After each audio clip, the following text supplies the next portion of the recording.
Hey, wir fahren in Urlaub. Ja, ich freue mich auch. Ja, dann sag das mal deinem Gesicht.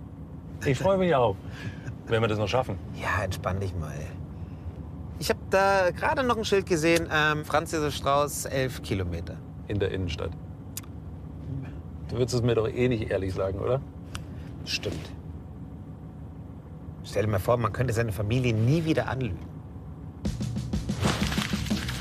Nein, Mathilda, der Opa ist nicht verreist. Den hat's bei einem Unfall in 12 Teile zerfetzt und jetzt laben sich die Maden an ihm in seinem Grab.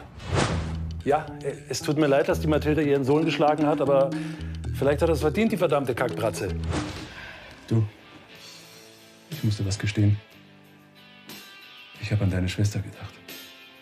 Ich auch. Da war's. Also wenn ich ehrlich bin, will ich dann, glaube ich, doch lieber lügen.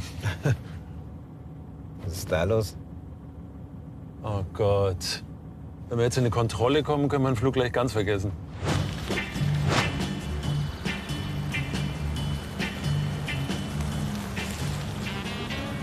Den Kaffee mal.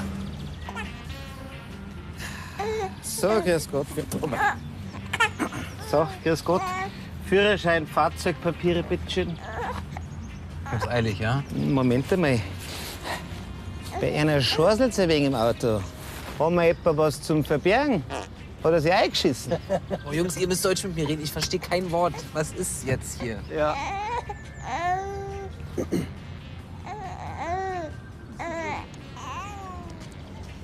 Entschuldigung, der Kollege hat heute Betreuungsdienst. Jetzt machen Sie erst einmal einen Kofferraum auf. Sitzen bleiben. Lös hin. Jawohl, ist gelöst. Ja, ja, wer ist ein kleiner Polizist? Ja, ja, Papa ist schon da. Papa ist schon da. Sauber, so.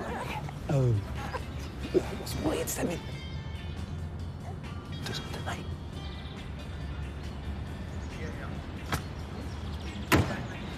Abfahrt! Da! Das Baby, stopp!